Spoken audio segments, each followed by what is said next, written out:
Welcome to the my YouTube channel. ಇವತ್ತು ನಮ್ಮ ಮನೆಗೆ ಫ್ರೈಡ್ ರೈಸ್ ಮಾಡ್ತಿರೋದಕ್ಕಿಂತ ಬೇಕಾಗಿರೋದು ಈರುಳ್ಳಿ, ಹುಳ್ಳಿಕಾಯಿ, ಕ್ಯಾರೆಟ್, ಕ್ಯಾಪ್ಸಿಕಮ್, ಹಂಗೆ ಬಟಾಣಿ ನೆನೆಸ್ಬಿಟ್ಟು ಬೇಯಿಸ್ಕೊಂಡಿದ್ದೀನಿ, ಹಸಿ ಬಟಾಣಿ ಇಲ್ಲ ಅಂತ ಹೇಳ್ಬಿಟ್ಟು. ಆಮೇಲೆ ಇದು 1 2 3 ಫ್ರೈಡ್ ರೈಸ್ ಮಸಾಲ. ಇದು ನಂಗೆ ಇಷ್ಟ, ಅದಕ್ಕಾಗಿ ಚೆನ್ನಾಗಾಗುತ್ತೆ ಅಂತ ಹಾಕ್ತೀನಿ. ನಾನು ಯಾವಾಗಲೂ ಯೂಸ್ ಮಾಡ್ತೀನಿ ಇದನ್ನು, 1 2 3 ಫ್ರೈಡ್ ರೈಸ್ ಮಸಾಲ. ಇವಾಗ ಹೇಗೆ ಮಾಡೋದು ಅಂದರೆ, ಒಂದು ಬಾಣಲಿ ಇಟ್ಕೊಂಬಿಟ್ಟು ಅದಕ್ಕೆ ಆಯಿಲ್ ಹಾಕ್ಕೊಂಬಿಟ್ಟು, ಆಯಿಲ್ ಬಿಸಿ ಆದ ನಂತರ ತರಕಾರಿಗಳ್ನೆಲ್ಲ ಒಂದೊಂದಾಗಿ ಹಾಕ್ಕೊಬೇಕು. ಎಲ್ಲ ತರಕಾರಿ ಹಾಕೊಂಡ್ಮೇಲೆ ಎಲ್ಲ ಮಿಕ್ಸ್ ಮಾಡಬೇಕು. ಚೆನ್ನಾಗಿ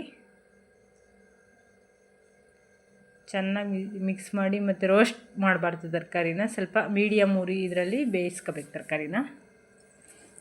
ಇದಕ್ಕೆ ಸ್ವಲ್ಪ ಉಪ್ಪು ಹಾಕೊಂತೀನಿ ನಾನು.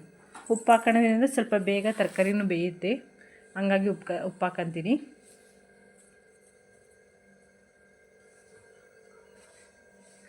ಈಗ ಒಂದು ಸ್ವಲ್ಪ ರೆಡ್ ಚಿಲ್ಲಿ ಸಾಸು ಮತ್ತು ಖಾರದ ಪುಡಿ.